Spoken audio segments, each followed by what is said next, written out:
नमस्कार मित्रों, आज हम भारतीय संविधान एवं राज्य व्यवस्था से संबंधित 20 महत्वपूर्ण प्रश्नों को सॉल्व करेंगे।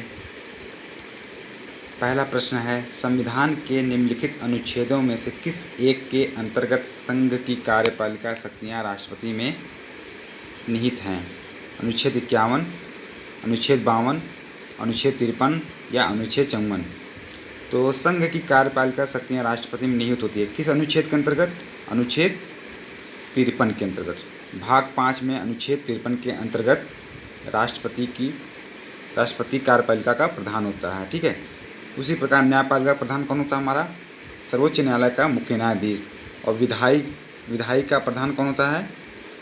हमारा प्रधानमंत्री होता है। ठीक है, भारत में संघीय कार्यपालिका का प्रधान राष्ट्रपति है तथा संघ की सभी कार्यपालकीय शक्तियाँ उसमें निहित हैं, जिसका प्रयोग वह संविधान के अनुसार स्वयं या अपने अधीनस्थ पदाधिकारियों के माध्यम से कराता है।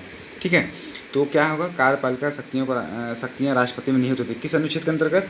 अनुच्छेद 53। ठीक है, अगला क्वेश्चन देखते हैं।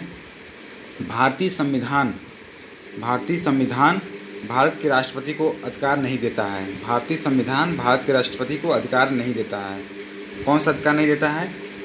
प्रधानमंत्री की नियुक्ति का, राज्यों के मुख्यमंत्री की नियुक्ति का, रक्षा बलों के सर्वोच्च कमांडर होने का, या देश के किसी भाग में आपातकालीन स्थिति लागू करने का। ठीक है, तो इसमें राज्यों के मुख्यमंत्री की नियुक्ति का। ठीक है, राज्यों के मुख्यमंत्री की नियुक्ति कौन करता है? उस राज्य का राज्यपाल करता है। ठीक है, अगला क्वेश्चन देखते हैं। आपातकाल में किसी राज्य विधानसभा की अवधि बढ़ाई जा सकती है।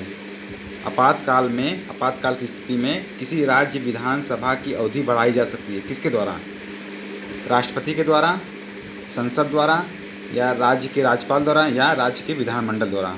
तो इसमें कौन सा होगा? ऑप्शन नंबर बी, संसद द्वारा। ठीक है, अगला क्वेश्चन देखते हैं। राष्ट्रपति के निर्वाचन में राज्य के मुख्यमंत्री मतदान करने के लिए पात्र नहीं होता है यदि राष्ट्रपति के निर्वाचन में राज्य का मुख्यमंत्री मतदान करने के लिए पात्र नहीं होता है यदि ऑप्शन नंबर ए है वह स्वयं प्रत्याशी होता है, ऑप्शन नंबर बी है उसे राज्य विधानमंडल के निचले सदन में अपना बहुमत सिद्ध करना शेष हो, ऑप्शन नंबर सी है वह राज्य विधानमंडल में उच्च सदन का सदस्य हो, ऑप्शन नंबर डी है वह राज्य विधानमंडल में निम्न सदन का सदस्य हो। ठीक है, तो इसमें कौन सा होगा? Option number C. देखिए, वह राज्य विधानमंडल में उच्च सदन का सदस्य है, क्योंकि ये जनता द्वारा अप्रत्यक्ष नहीं चुने थे। ठीक है, इसलिए यदि वह राज्य विधानमंडल में उच्च सदन का सदस्य हो तो वह राष्ट्रपति के निर्वाचन में भाग नहीं ले सकता है। ठीक है, अगला क्वेश्चन देखते हैं। राष्ट्रपति और उपराष्ट्रपति की अनुपस्थिति में कौन राष्ट्रपति का कार्यभार ग्रहण करेगा? यदि राष्ट्रपति ना हो और उपराष्ट्रपति भी ना हो तो कौन राष्ट्रपति का कार्यभार ग्रहण करेगा? तो ऑप्शन नंबर ए है सर्वोच्च न्यायालय का मुख्य न्यायाधीश, ऑप्शन नंबर बी है लोकसभा का अध्यक्ष, ऑप्शन नंबर सी है मंत्रिपरिषद, ऑप्शन नंबर है डी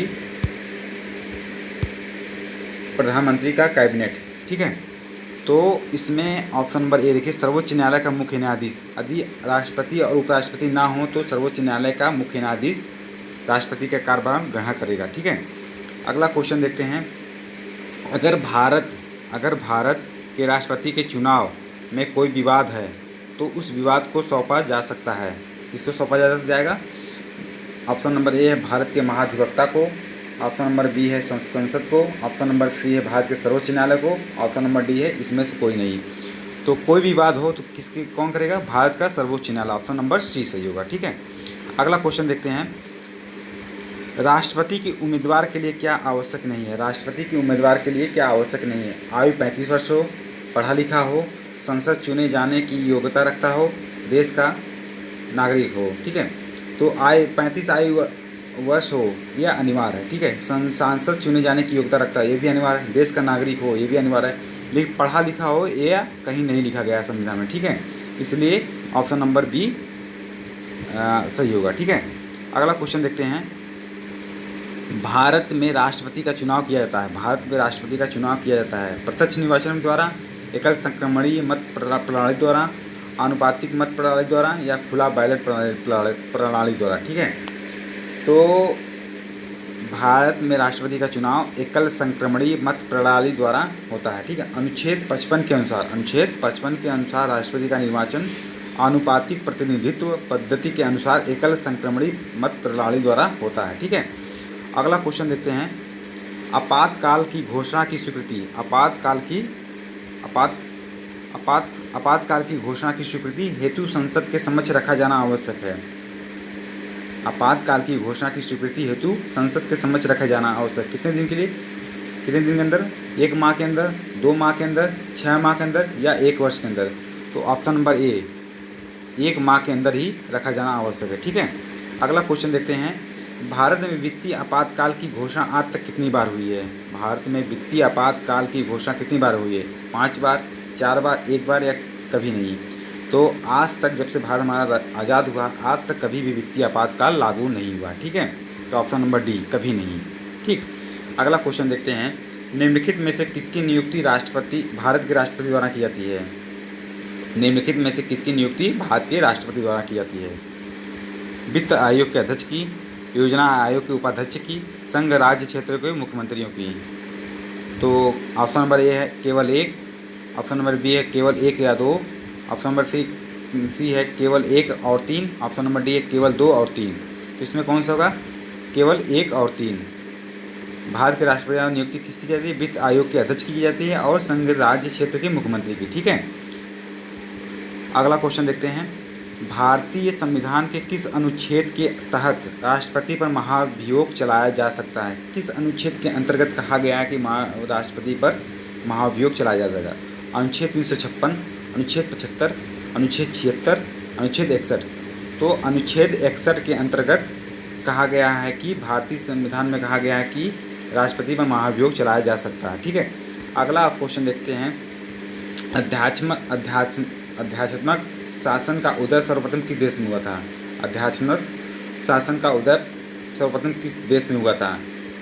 यूगोस्लाविया, मिस्र में, स्विट्जरलैंड में या संयुक्त राज्य अमेरिका में? तो संयुक्त राज्य अमेरिका में। ठीक है, अगला क्वेश्चन देखते हैं। संसद के लिए राष्ट्रपति का अभिभाषण कौन तैयार करता है? संसद के लिए राष्ट्रपति का अभिभाषण कौन तैयार करता है?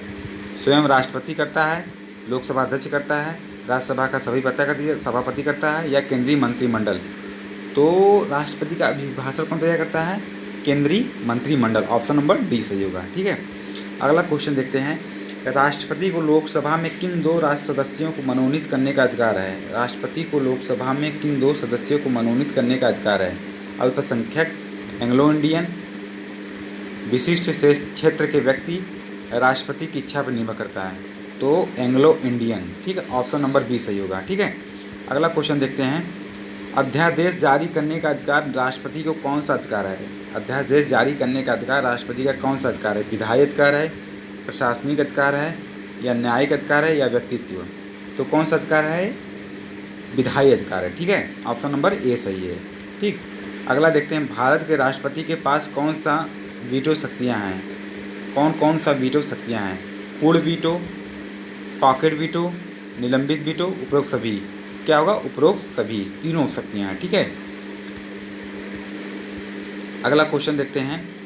निम्नलिखित में से कौन सा संवैधानिक विशेषाधिकार राष्ट्रपति का नहीं है? साधारण बिल को पूर्ण विचार हेतु लौटाना, वित्तीय बिल को पूर्ण विचार हेतु लौटाना, लोकसभा को भंग करना, प्रधानमंत्री की नियुक्ति करना। तो विशेषाधिकार राष्ट्रपति का नहीं है। क्या है? वित्तीय बिल। यदि वित्तीय बिल है तो राष्ट्रपति उसे पूर्ण विचार के लिए लौटा नहीं सकता। ठीक है, उसे। ठीक है, ऑप्शन नंबर क्या होगा? बी। ठीक, अगला क्वेश्चन देखते हैं। भारतीय संविधान असाधारण परिस्थितियों में राष्ट्रपति को राज्यपाल के कृत्यों के निर्वहन हेतु उपबंध कर सकता है। राष्ट्रपति को राज्यपाल के कृत्यों के निर्वहन हेतु उपबंध करता कौन सा अनुच्छेद है?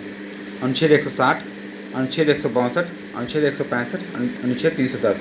तो अनुच्छेद 160 में कहा गया है। ठीक है,